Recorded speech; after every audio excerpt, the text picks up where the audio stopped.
Today I want to talk about scoring sourdough and all the different tools that you can use to make beautiful designs in your bread. So we're going to learn how to make these awesome trees. This one kind of split down the center there, but I'll talk about that. So these awesome trees, and then I'm going to teach you how to use different tools to make different elements like in design on your bread. So this is a bit of a lopsided heart, but I'm going to walk through exactly what I did and what I used. So I like to use scissors for lots of my designs. A toothpick, or if you have like a stick, and then my bread lane. So those are my three go-tos, and I'm going to show you how I use each one when I'm scoring my loaves. And you don't have to use all of them for every one, and sometimes I just do like one score down the side, and that's totally fine too. But if you are interested in learning how to make pretty designs in your bread, this is definitely the place to be. And I'm going to walk you through how to use each one of those tools when making designs in your bread. So we'll get started. I use my bread mats underneath always. They're just a food grade silicone bread mat, and they can be used in place of parchment paper in the oven, and I love them so much. So I will link those in the write up here, and you can hop on and grab a set of them if you want to use them too. It's great because then you don't have to use parchment paper.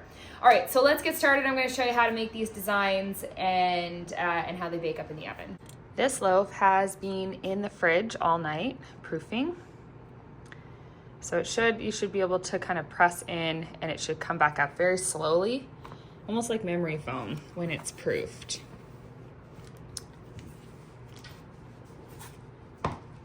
We still have a little bit of color left in the Banneton, so that's what that purple is on there. And then in order to kind of get designs to stand out, I like to just put a little bit of water on the loaf.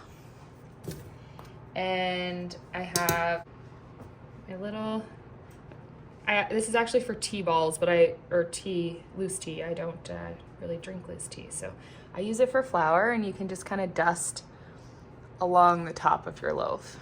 You can also just use a regular kind of sieve. Okay, and we're just gonna spread that around and try to make it as smooth as possible. And you can like kind of brush out around here. These will kind of burn and make funny smells in your oven, so I like to kind of brush away the excess. So what we're doing here is basically we are scoring the loaf, but not deeply. So we're just sort of outlining the design that we want. When I go to score my loaves, I don't ever really know what I am gonna make. I just sort of do what I feel like. But there's lots of like inspiration online that you can kind of take from. So I am gonna do just like a heart, kind of up and around, and I am not scoring it deep. So just deep enough that you'll be able to see kind of the design.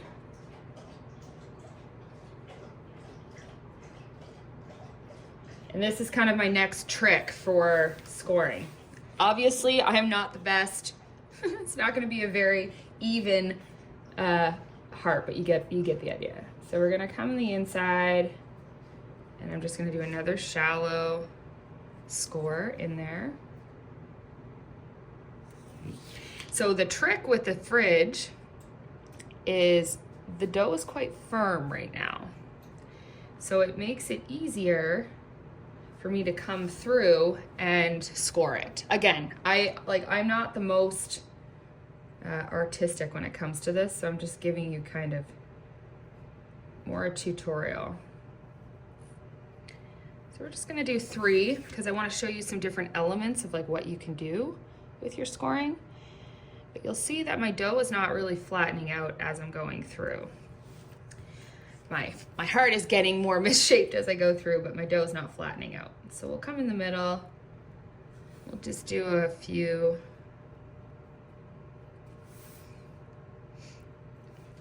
And then maybe even up here, we'll do a nice design along the top. Okay, so using a shallow score is how we're gonna start this out. Okay. So then I'm gonna come in with my Q-tip, my toothpick, and we're just gonna go around the first kind of design or layer of the heart and just poke holes. And these will show up really nicely when it's baked. Okay. And then on the second one, we're gonna come around and we're gonna cut this little layer here and make it kind of pop up a bit. Again, you don't have to do all this when you're scoring. I'm just trying to give you ideas on how to add depth and, you know, just artistic kind of expression to your bread.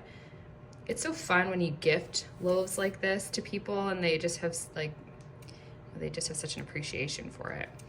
All right, so what I like to do is come down on the corners down here and just sort of give it a little trim. And that kind of helps those lift up when they go into the oven. All right, so you can do whatever you want. Other designs on this, we can come down the side and just do some scoring on the side. You can also take your Q-tip and just kind of go around. When I do trees, we're gonna do trees on the next loaf. When I do trees, I like to kind of go around it with my toothpick because it almost makes it look like it's snowing. All right, so there's my very lopsided heart that you can see. So what we're gonna do, we're gonna put this into the oven and we're only gonna put it in for 10 minutes. When we take it out, I am going to then do my deep expansion score. And what that's gonna do is that's going to allow that heart to elevate off the loaf and kind of stand out from the rest of the design. So you can do your deep expansion wherever you want, but this is called the 10-minute score. You can even do, I didn't like 5 minutes. I didn't think it was quite enough, but I like a 10-minute score. This is before you're gonna see your loaf start to open up in the oven, and it also allows you to be able to do a deep expansion score without it spreading out and without your lane kind of getting stuck in the dough as you're going around. So it maintains the shape of your design quite a bit nicer, especially if you've taken time to do like a pretty design, you know, that's not lopsided. It's nice to be able to maintain that shape. So we're gonna put this in the oven for 10 minutes and then I'm gonna take it out and I'll show you how we do that 10-minute score. So this is not baked enough for it to be crunchy, so we can go through, we're just gonna follow the same line that we made before and we're gonna cut all the way around the edge as best we can. And this is gonna be our deep expansion score. So it's still quite raw inside. You wanna be sure to do it quickly because we wanna keep it in the oven as best we can. Oops. And you want to kind of keep it on that line where you see the flour. Okay. And then that will open up. Okay, so we're going to put it back in with the cover on to finish our covered bake, and then we'll take the cover off. Again, it's pretty lopsided. Okay, so we're going to take the cover off of it now. We did the first half of the bake, and then look at our expansion score. So you can kind of see how it's elevated now. So it'll be really pretty when it's done. All right, so here is it's pretty hot still, but so you can see kind of what happened with the heart as it lifted after we did the deep expansion score. I mean, again, my artistic abilities are not really quite there, but I do really like doing like a circle around the dough, and you can do the same thing. Like if you two are like me and maybe can't make a symmetrical heart, you can do a circle around the dough and do the same type of thing with the designs. And you know, you can even tie string around your loaf and make flowers or, you know, anything like that. So I just wanted to kind of give you an idea of the different elements that you can use in your dough. So you'll see here that, if you can see how those have lifted off. When you clip in, they almost look like a herringbone a little bit. when you go around with the scissors, and you want to do that kind of like on an angle as you go around with that, and those will lift and elevate. But you'll see these, we did quite shallow scoring, so those are not lifting, they're just separating the dough enough that you can make specific designs. And then you can see our little holes that we kind of punched in there. And then you want to make sure that when you're doing your designs that aren't expanding, you make sure that they're nice and shallow. And you'll see here I did them a little deep, so that one's a little bit misshapen, but that one is quite nice. So you want to make sure that you evenly are doing nice shallow scores when you're doing your design scoring. And then for this particular method, we let this sit or bake, sorry, for 10 minutes in the oven with the cover on, and then we did our expansion score. And we're gonna do a different method for the second loaf, but I just wanted to kind of show you all the different ways that you can score your loaves. So it's gonna be delicious either way, but there is our lopsided heart loaf. This one, we are doing an oval loaf. So we'll put these over. And get a little bit of water just to kind of brush along the top.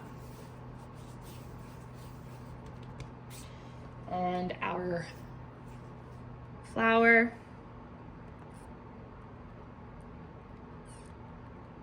You kind of do as much or as little as you want.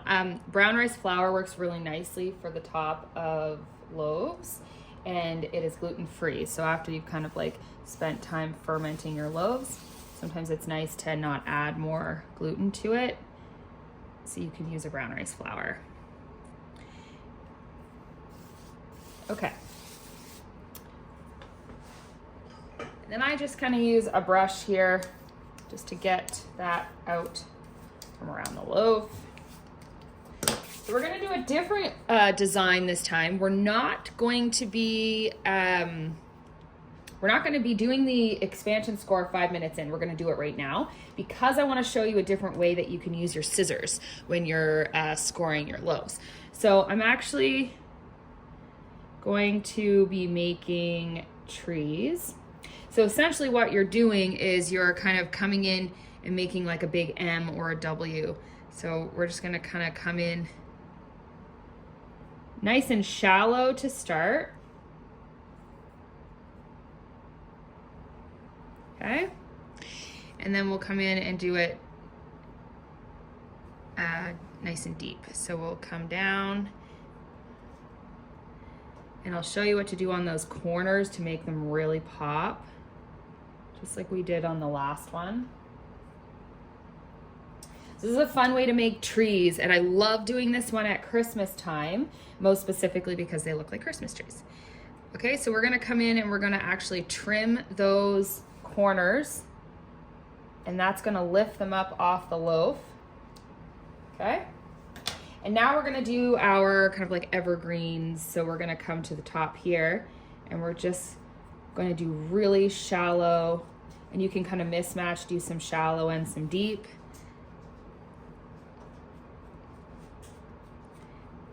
And that's gonna kind of like mimic your evergreen.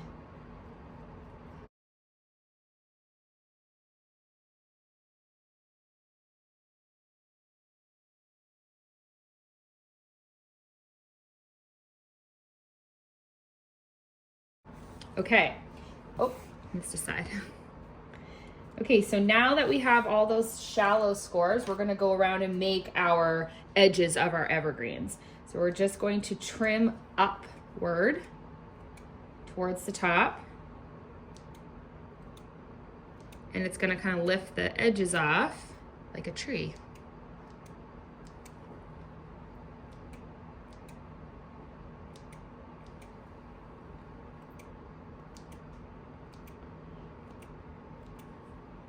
Okay, and then we'll flip it around.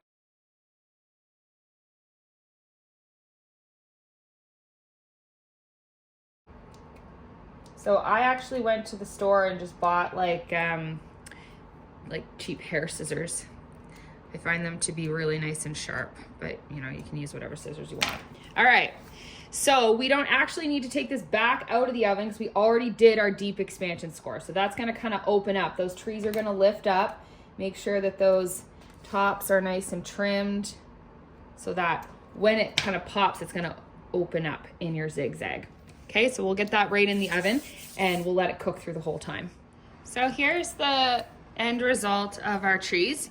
So they turned out really nicely on one side. This is actually really common for this. I must have cut a bit too close together with the scissors, and it just sort of opened up in the middle there, but that's the only one that kind of got a little misshapen. So you just want to be mindful of that when you're doing the trees, that they tend to get a little thin towards the top.